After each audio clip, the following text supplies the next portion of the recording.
Welcome back to Overtime Heroics. I'm Mason Shatwell, and joining me today is the Cage Warriors Middleweight World Champion, Matt Bonner. Matt, how are you doing, my friend? I'm very good, thank you, mate. How are you?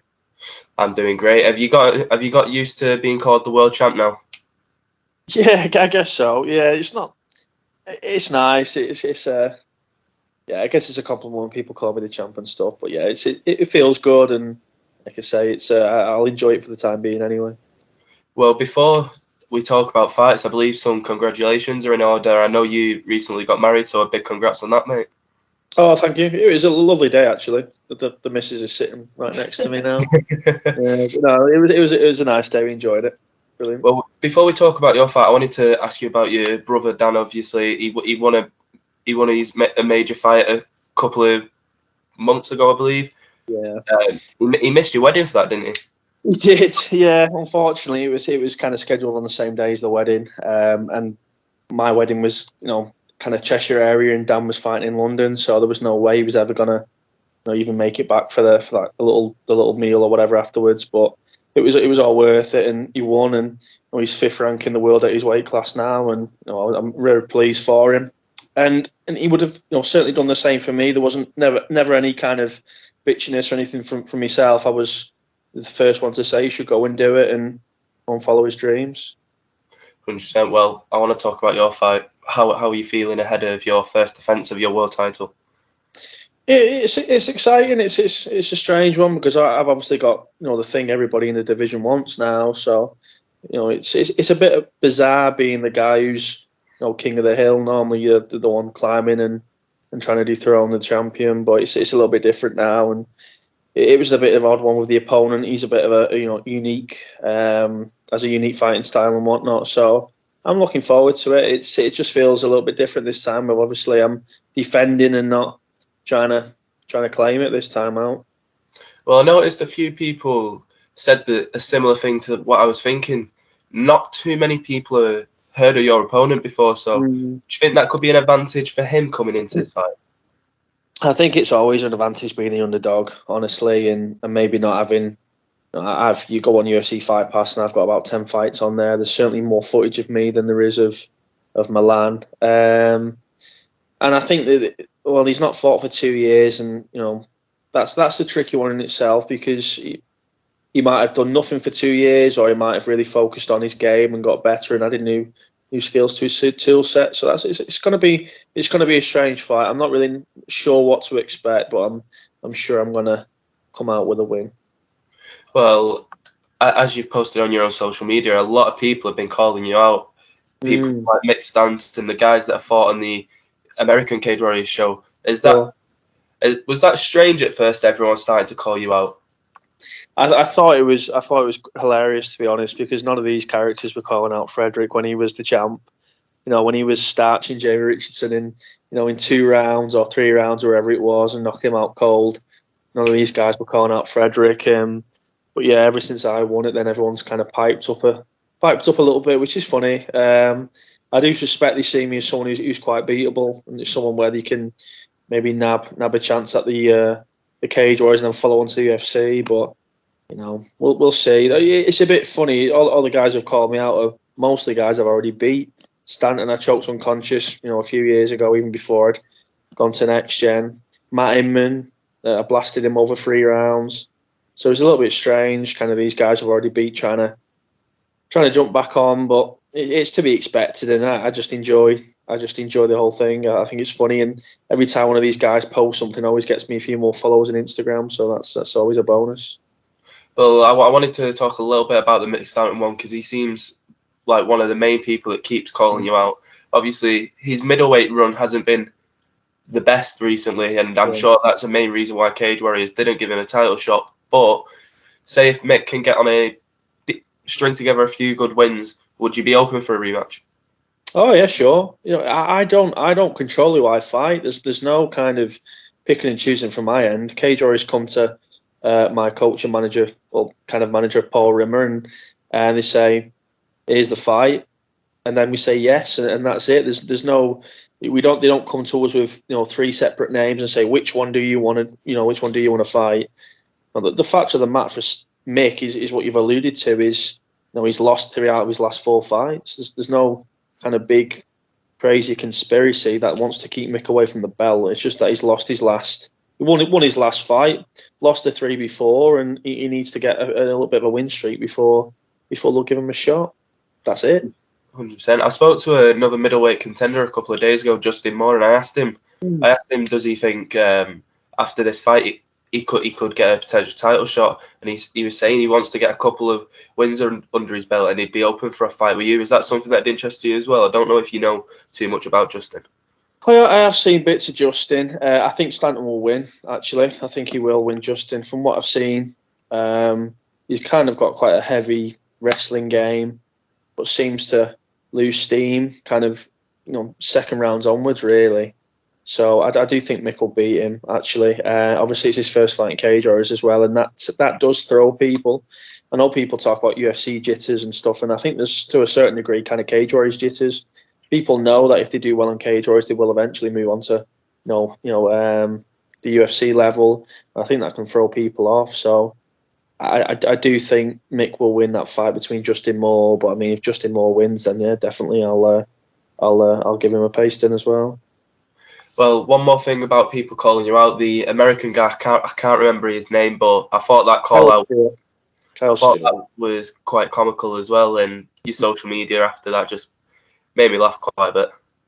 It's a shame because he lost his last fight. It wasn't on Cage Warriors, it was on Cage Fury. It was about 2 weeks ago, and he lost to a really good guy, actually. And there was no kind of, I'm really pleased he's lost or anything like that. I weren't laughing at him. I actually wanted the fight. I actually think he's a really good fighter. He's got quite a lot of tools. He's been in the UFC, maybe not done too well there, but he's been in that kind of, been in the arena, been at a higher level. So I thought it was a shame when he lost. But yeah, I'd be open to that fight as well, and I'm sure he'll. I think he's about 35, Kyle. So I think he's maybe running out of time a little bit. But maybe if he pulls a few together, that the Cage Warriors fight will happen, and we'll see. We'll see who's the better man on the day, I suppose. Was there any talk at all of a rematch with Fredericks?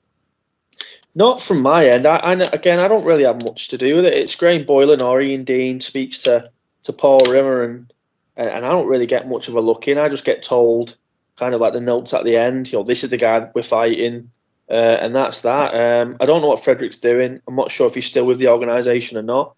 I mean, he might be sulking and whatnot, or focusing on other things. I'd fight Frederick again. I actually think I made a bit of a mess of our first fight. I think I made it look a lot harder than it was. So yeah, I'd be up for the Frederick fight. That actually would have interested me more than this Milan fight. I'd been more comfortable fighting Frederick for the second time than this French kid. But yeah, I have no idea what Frederick's doing. I don't know when he's fighting next, or if he has plans to fight next. Again, he's just another guy who's running out of time a little bit now. He's 38, 39-year-old, and if he wants to make another run at it, he needs to start fighting again. 100%. How has your preparation been going then since last time we spoke? It's been going well. It's a strange one, fight camps. I say it's going well, but actually when you're doing the fight camp, it doesn't feel like it's going well because the training's so hard, and you'll know this yourself from doing a camp. The training's hard. You're getting beat up by top level guys. I've given myself a bit of a hard time anyway in terms of complimenting myself and giving myself a pat on the back. So it feels hard until you get in there with someone who isn't from next gen, and then it feels easy again because the level is so high there. So for now, the camp's going well. I feel like I'm just starting to get going now and just starting to feel sharp in camp. It does take a few weeks to get back to that sharpness, and my weight's gone up a little bit now, which is better. So yeah, I'm looking forward to it, and I'm looking forward to getting back to London and getting back to the York Hall because I've had a good few fights there now and won every single time. 100%. As you've mentioned in this interview, obviously, Cage Warriors is basically a lot of people's ticket to the UFC in the UK and European scene. With one or two good defences of your title, do you believe that UFC could be coming calling?